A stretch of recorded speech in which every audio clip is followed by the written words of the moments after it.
lucu juga. Selama ini sibuk ya, sibuk di luar, sibuk mempelototi orang lain yang masuk Islam. Ada yang sudah saya tahu.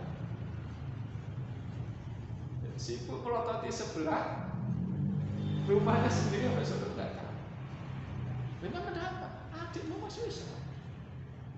Oh iya, makanya berbahaya. Lihat, ia tadi bawa pedang yang pedang boleh tangan yang bolehkan Allah. Ini yang Allah rubah hati dan kakinya yang jadi mencari Muhammad buat jadi. Akhirnya mencari rumah adiknya, berbalik arah. Kan lihat ya, Masya Allah. Ya, antum tahu kan ceritanya, masuk ke rumah Fatimah. Fatimah lihat di sana. Sebelumnya ada kajian di situ, ada talaqi Quran. Ketika Umar masuk, ya karena memang jalannya, kata Aisyah itu wa idza masya asra. Kalau Umar itu jalan itu cepat itu berarti ada suara. Begitu Umar mau masuk, di dalam udah tahu ada Umar.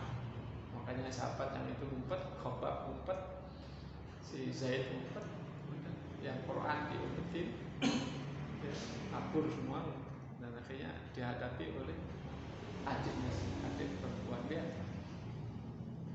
adik perempuan. Terjadi dialog seperti antum tahu, bla bla bla bla. Umar konfirmasi, ada informasi kamu telah masuk Islam, bla bla bla bla bla. Dia ngaku terserah banget. Ada secari mushaf, diceritakan apa itu Quran. Katanya surat Thaha, ma anzalna 'alaikal Qur'an litashqa illa tadhkiratan liman yakhsha tanzilan mimman khalaqal arda was samawati al-ula ar-rahmanu 'alal 'arsy istawa. Lihat Bapak sekalian, jadi Allah itu merubah hati, merubah pikiran, merubah rencana jahat menjadi kebaikan itu tidak sulit. Ya, lihat turun surat waktu itu talaqi surat Thaha. Ma anzalna 'alaikal Qur'ana litashqa. Indahkan Quran. Thaha. Ma anzalna 'alaikal Qur'ana litashqa. Kami Allah SWT ma anzalna 'alaikal Qur'an. Kami Allah menurunkan Al-Quran kepadamu Muhammad bukan untuk litashqa, bukan untuk supaya kamu celaka, bukan untuk supaya kamu sengsara, bukan untuk supaya kamu menderita. Lawannya sengsara, celaka, apa? Bahagia. Oh, berarti Quran ini membawa kebahagiaan. Indah sekali. Ma anzalna 'alaikal Qur'ana litashqa. Jadi mestinya bersama Quran kita harus bahagia.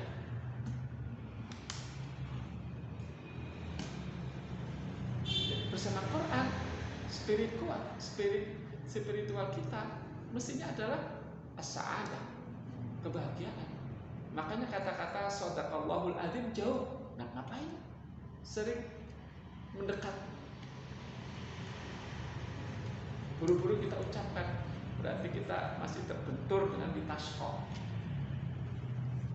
Jadi ada ruh kebahagiaan yang hilang dari kita, sehingga buru-buru shadaqallahul adzim. Makanya Allah katakan ma anzalna 'alaikal Qur'ana litashqa.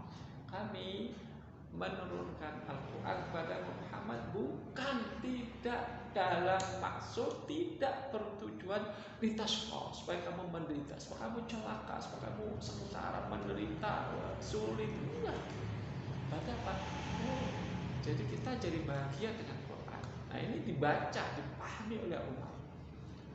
Apalagi fungsi Al-Quran illa tadhkiratan liman yakhsha. Tidak hanya itu, Quran itu sebagai tadhkirah liman yakhsha, bagi orang yang takut. Berarti orang yang nggak takut itu susah untuk ditazkirah. Apalagi satu Allah katakan, dari mana Quran ini? Tanzilan mimman khalaqal arda was samawati ula. Al-Quran ini diturunkan dari zat yang menciptakan bumi dan langit yang tinggi. Siapa dia? Ar-Rahmanu 'alal 'arsyistawa, yaitu Ar-Rahman.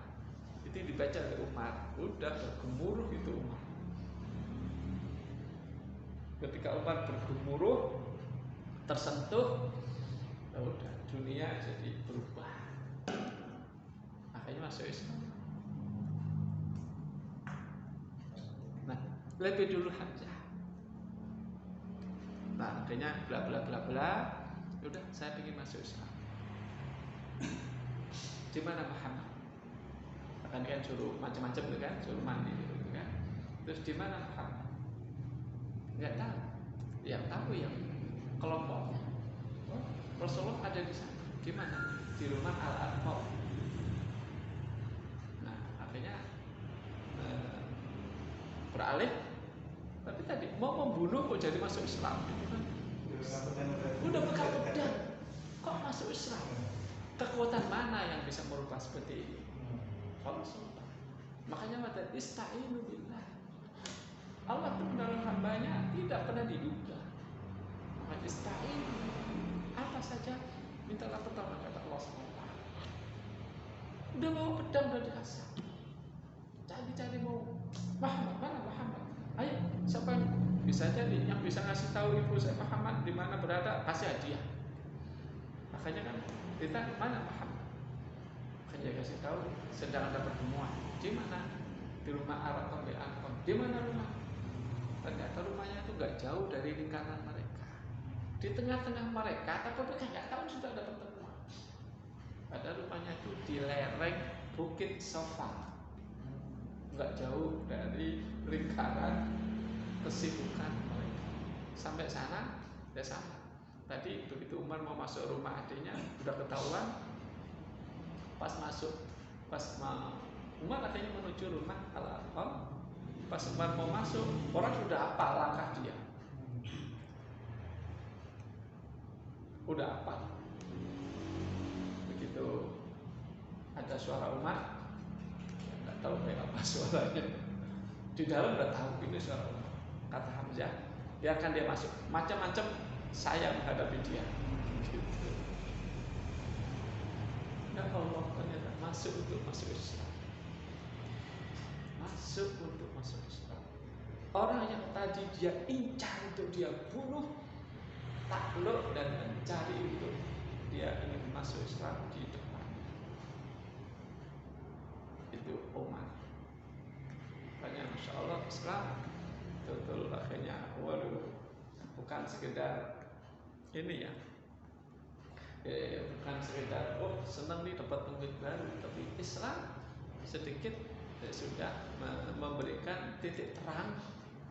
Islam sudah menembus lapisan elit mereka. Itu yang poin yang penting. Jadi masuk Islamnya Umar dan Hamzah itu sinyal bahwa Islam sudah mulai merambah masuk lingkaran kekuasaan mereka. Jadi dari lingkaran mereka sudah mulai goyah.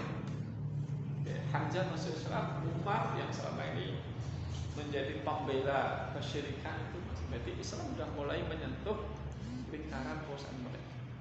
Akhirnya udah masuk Islam. Nah, tapi sahabat yang lain, kalau Umar, Masya Allah, orangnya kuat, masuk Hamzah, dia aman dari penyiksaan, dari kekejaman orang Quraisy. Nah, sedang yang lain, nasibnya tidak seindah sahabat-sahabat ini, termasuk nanti Abu Bakar. Nah, kita lihat sekarang contoh-contoh di antara sahabat yang di sini tidak ada yang mendapatkan perlakuan yang sunatullah ini yang keras dari Quraisy adalah yang kita kenal dengan Bilal bin Rabah. Bilal bin Rabah, dia budak dari Umayyah bin Khalaf, budak milik Umayyah bin Khalaf al-Jumahi al-Qurashi. Ya, jadi Bilal itu milik Umayyah bin Khalaf al-Jumahi. Seperti apa perlakuan dari Umayyah bin Khalaf? Ya, seperti apa? Jadi ini lehernya ditali, kemudian ditarik, disuruh narik anak-anak. Hah? Iya. Jadi lehernya ditali, kemudian ditarik anak-anak dan disuruh bermainan sama anak. Kan dicambuk juga. Yuk, jalan sana, jalan sini. Itu orang. Dan itu kan juga sama. Itu pelanggaran HAM juga. Orang diperlakukan seperti hewan. Jadi itu satu. Tapi Masya Allah, ditekan seperti itu, dihinakan seperti itu, dibuat barang mainan seperti itu, tidak menyurutkan keimanan seorang Bilal. Wa huwa yaqul ahad ahad.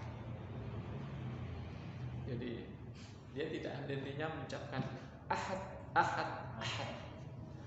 Apapun yang dia alami sama sekali tidak menggoyahkan dia dari ingat Allah Subhanahu wa ta'ala. Itu satu. Yang kedua, kekejaman yang diterima oleh Bilal adalah Bilal itu dibawa oleh Umayyah di tengah hari yang terik. Ya, di tengah hari yang terik.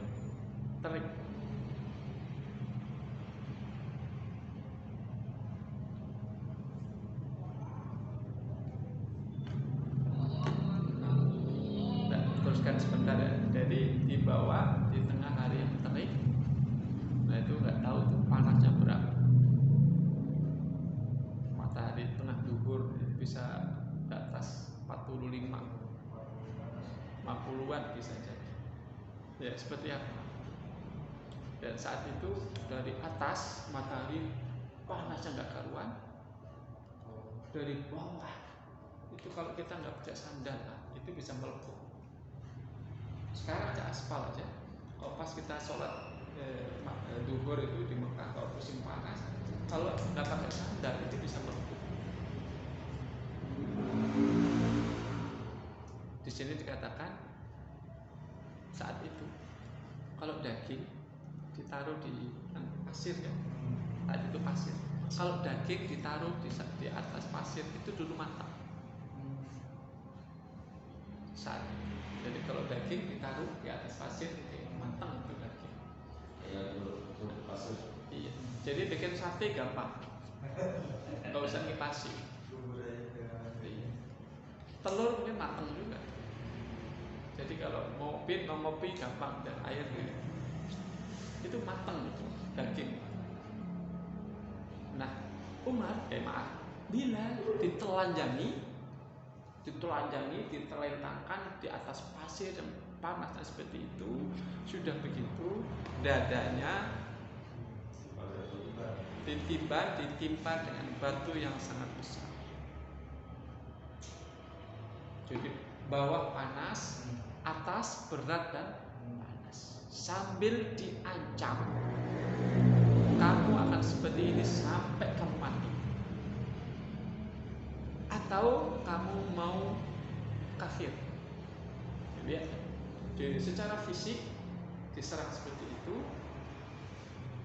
diteror lagi, kamu akan seperti ini sampai kamu mati. Atau kamu mau beralih